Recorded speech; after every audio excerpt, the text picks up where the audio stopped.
Good morning, this is Growing San Diego. I want to show you our yard and what we've been doing to replant this whole yard with native plants. You can see over there you've got Cleveland sage. What we've done is added a lot of sages to this yard, and there's 4 different varieties of sage. We've also got the sunflowers. You can see the sunflower behind the large sunflower. Those are local to San Diego and to Baja and Southern California.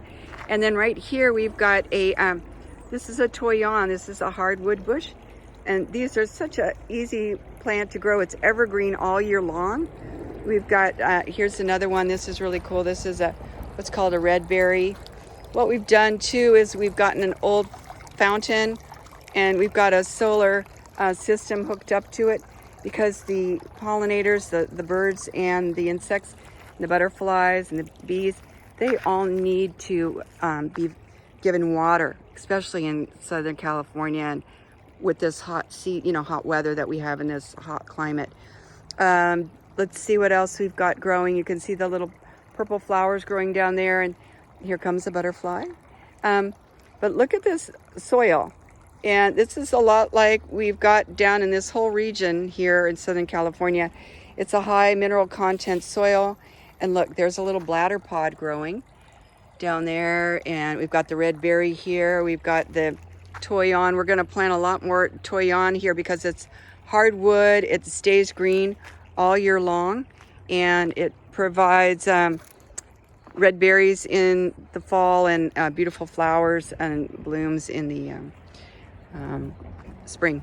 All right, look here. This is some other areas that we've taken this old grass and we've gotten rid of it, and we've put here these little areas where we're planting. You can see the cherry tree down there. We've got some ground cover. It's called Ivahasiana. We've got some buckwheat over there. We've got the Helianthus californica again, which is look at these sunflowers. So these are native sunflowers. Actually, I call them, I think they're called cultivars, because the pollinators, the bees, you can see the bee on that one sunflower. Well, they cross-pollinate with any kind of a agriculture sunflower, and then I get, instead of this Helianthus right here with the smaller leaves, we get these giant cultivar varieties, and that's okay too. Well, let me move you over here. See again, look at this hard dirt. And if we just poisoned everything that was green, we would not have any kind of green grass during the winter time. But also the animals and the fungus and the insects that live in the dirt, what we call the biome, they couldn't live here. And what we're working on here is creating what we call an ecosystem within this climate that we live in. So down here you see this is a cherry tree. So we've planted what we call hardwood trees and hardwood bushes. There's a lemonade berry right over here next to that old palm tree that we had to cut down.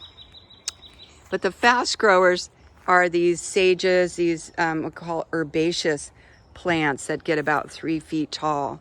And then we've got the hardwood bushes that take a little longer, and they actually need the herbaceous plants to kind of come in before and get a good create a good environment in the soil and really get the biome of the soil in the right pH. They get the right kind of animals start to come back to the soil.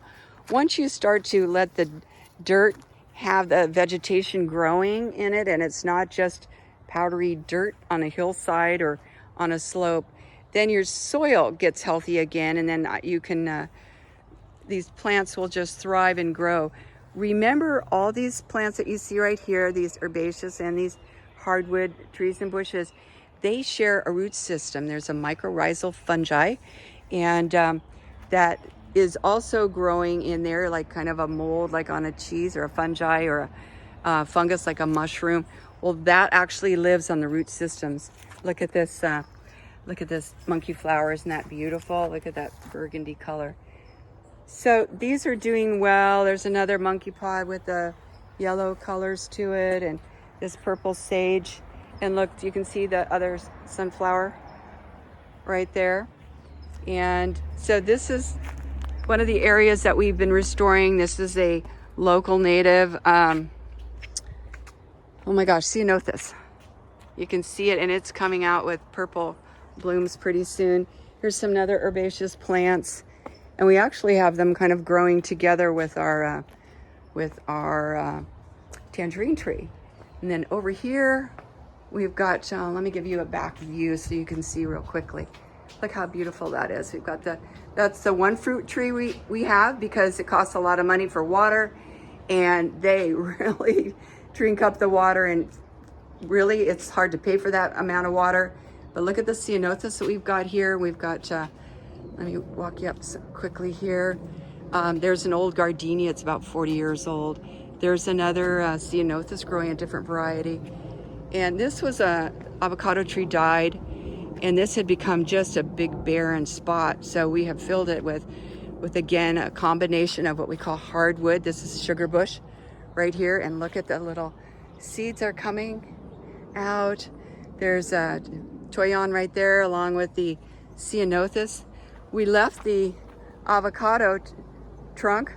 It's really important to leave the dead wood on your land. You don't want to completely clear it of rocks and wood unless you're going to, grow alfalfa or you're going to grow tomatoes. But no, growing a garden that's going to feed the wildlife, it's going to feed you. Remember, every leaf here is cleaning the air. So you're going to get cleaner air. You're going to get a healthier environment. You're actually going to feel happier when you're around all this evergreen vegetation. So again, this is, let's see here, we've got ceanothus. I'm taking you around this whole little area.